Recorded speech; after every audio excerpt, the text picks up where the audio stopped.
السلام علیکم very good morning, welcome to new Pakistan. میں ہوں آپ کے ساتھ انوار خاور۔ ناظرین، سب سے پہلے ہم بات کریں گے وزیر اعظم شہباز شریف کے حوالے سے، جنہوں نے کہا ہے کہ ہمیں باہمی مشاورت سے سخت فیصلے کرنا ہوں گے، پاکستان کو نقصان پہنچانے والے ہاتھ توڑ دیں گے۔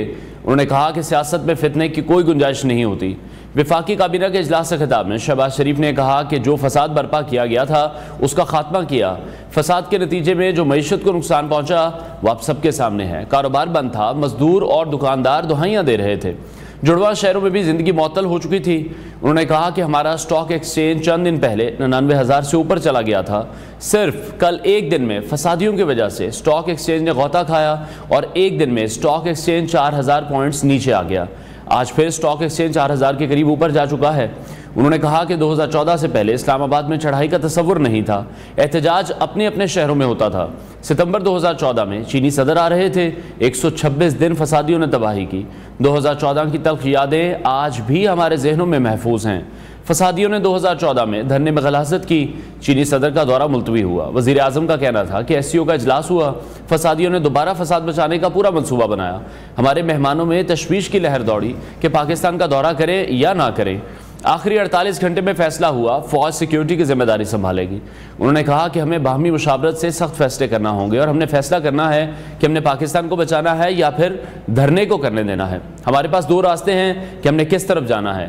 ظاہر ہے کہ ہم نے ترقی اور خوشحالی کا راستہ ہی اختیار کرنا ہے۔ انہوں نے کہا ہم نے فیصلہ کرنا ہے کہ آج کے بعد ان فسادیوں کو کوئی موقع نہیں دینا۔ ان کا کہنا تھا کہ بیلاروس کے صدر کو آج رخصت کر کے آیا ہوں، کل اسی جگہ فیصلہ ہوا کہ ہمارا ایک وفد اگلے ماہ بیلاروس جائے گا۔ جنوری میں پاکستان اور بیلاروس میں معاہدے ہوں گے۔ یہاں بیٹھ کر فیصلے ہو رہے تھے اور وہاں جنگ کا سما تھا۔ یہ فسادی بندوقیں لے کر آئے تھے۔ شہباز شریف کا کہنا تھا کہ 9 مئی کے مجرموں کو عدالتیں کڑی سزا دیتی تو آج یہ دن دیکھنا نہیں پڑتا۔ قوم کو فیصلہ کرنا ہے کہ ہم نے کس طرف جانا ہے۔ ہماری معیشت آہستہ آہستہ ٹھیک ہو رہی ہے، ہمیں بہت ریزی اور سوچ بچار کر کے فیصلہ کرنا ہے کہ ہمیں کس طرف بڑھنا ہے۔ وزیر اعظم نے اسلام آباد پولیس، رینجرز اور سندھ پولیس کا شکریہ ادا کیا اور کہا کہ کے پی میں کس طریقے سے دہشت گردی سر اٹھا رہی ہے اور کس طریقے سے کرم میں درجنوں لوگ شہید ہو گئے، اور یہ پارا چنار کرم ٹھیک کرتے سرکاری وسائل استعمال کر کے اسلام آباد پر لشکر کشی کرتے ہوئے ہمیں دکھائی دے رہے ہیں۔ معیشت کے حوالے سے بھی پرائم منسٹر نے کافی باتیں کی ہیں اور اسی حوالے سے ہم اپنے پہلے سیگمنٹ کو بھی آج شروع کرنے جا رہے ہیں۔ پاکستانی معیشت کو آج ہم ڈسکس کریں گے اور دیکھیں گے کہ پاکستانی معیشت اس وقت کس موڑ پر کھڑی ہے، اور بہت سی خوشخبریاں ہمیں سننے میں آ رہی ہیں کیونکہ پاکستان کی جو معیشت تھی وہ حالیہ برسوں میں ایک پیچیدہ صورتحال کا سامنا بھی کر رہی تھی۔ ملک کو مالیاتی خسارے، قرضوں کے بوجھ اور افراط زر جیسے بڑے اقتصادی چیلنجز کا سامنا ہے۔ تاہم حکومت کی جانب سے کی جانے والی جو اقتصادی اصلاحات ہیں اور عالمی اداروں سے حاصل کردہ مالی امداد ہے، اس نے معیشت میں بعض شعبوں میں بہتری کی جھلک بھی دکھائی ہے۔ ان اقدامات میں کرنسی کی قدر میں کمی ہے، توانائی کے شعبے میں اصلاحات ہیں اور قرضوں کے انتظام کے لیے اہم فیصلے شامل ہیں۔ تاہم معیشت کو پائیدار ترقی کی راہ پر گامزن کرنے کے لیے مزید اقدامات کی بھی ضرورت ہے، اور اسی دوران پاکستان کی سیاست میں بھی ایک نیا بحران جنم لے رہا ہے، جہاں سیاسی جماعتیں خاص طور پر پاکستان تحریک انصاف کی جانب سے دھرنوں، جلسوں اور احتجاجی مظاہروں کا سلسلہ جاری رہتا ہے۔ یہ سیاسی کشمکش ملک کی معیشت پر منفی اثرات مرتب کر رہی ہے اور سرمایہ کاروں کے اعتماد کو متاثر کرتی ہوئی دکھائی دے رہی ہے، جو کہ معاشی ترقی کے راستے میں اب ایک رکاوٹ بھی بن رہی ہے۔ اسی حوالے سے مزید بات کریں گے، ماہر معیشت ڈاکٹر خاقان نجیب نے ہمیں شو میں جوائن کیا ہے۔ ڈاکٹر صاحب، بہت شکریہ آپ کے وقت کے لیے۔ سب سے پہلے میں یہی آپ سے جاننا چاہوں گا کہ پاکستان کی جو موجودہ اقتصادی حالت ہے اس میں اگر ہم افراط زر کی بات کریں، قرضوں کو دیکھیں، مالیاتی خسارے جیسے چیلنجز کا سامنا ہے، آپ کے خیال میں بیلاروس کے ساتھ ہونے والے جو تجارتی معاہدے ہیں وہ پاکستان کی معیشت کو کس طرح سے فائدہ پہنچا سکتے ہیں؟ ایک تو ہمیشہ میں کہتا ہوں کہ پاکستان کے لیے آئی ایم ایف جو ہے اس کے ساتھ چلنا جو ہے وہ ناگزیر تھا۔ جہاں پہ کھڑے ہوئے تھے اتنے ریزروز یا اتنی ایکسٹرنل ریسورسز نہیں تھے کہ اگلے 1، 2 یا 3 سال کی جو پیمنٹس ہیں وہ کمفرٹیبلی کر پاتے، پر آئی ایم ایف کے ایگریمنٹ کے بعد ایٹ لیسٹ یہ جو ڈسکمفرٹ ہے ایکسٹرنل فرنٹ کا وہ کمفرٹیبل سچویشن میں آ گیا ہے، اور اتنے جو ہمارے ایکسٹرنل پارٹنرز ہیں، بائی لیٹرل فرینڈز ہیں، ان سب نے اتنی مالی امداد کر دیں گے اور کر دی ہے اور مؤخر ہو جائیں گے، ری پروفائلنگ آف ڈیٹ ہو جائے گی۔ اب آپ کو ریئلی موقع ملا ہے کہ آپ اپنی معیشت کو، یہ وقت ہے، یہ سپیس ہے کہ آپ اپنی معیشت کے، جیسے آپ کہہ رہے تھے کہ جو فنڈامنٹل ایشوز ہیں ان کو ٹھیک کریں۔ ان پہ بات کرنے سے پہلے میں کہوں گا کہ ایک گروتھ کا جو جیسے سٹائلائزڈ گروتھ کے فیکٹس ہوتے ہیں وہ یہ ہے کہ جو ریجنل ٹریڈ ہے، جیسے آپ نے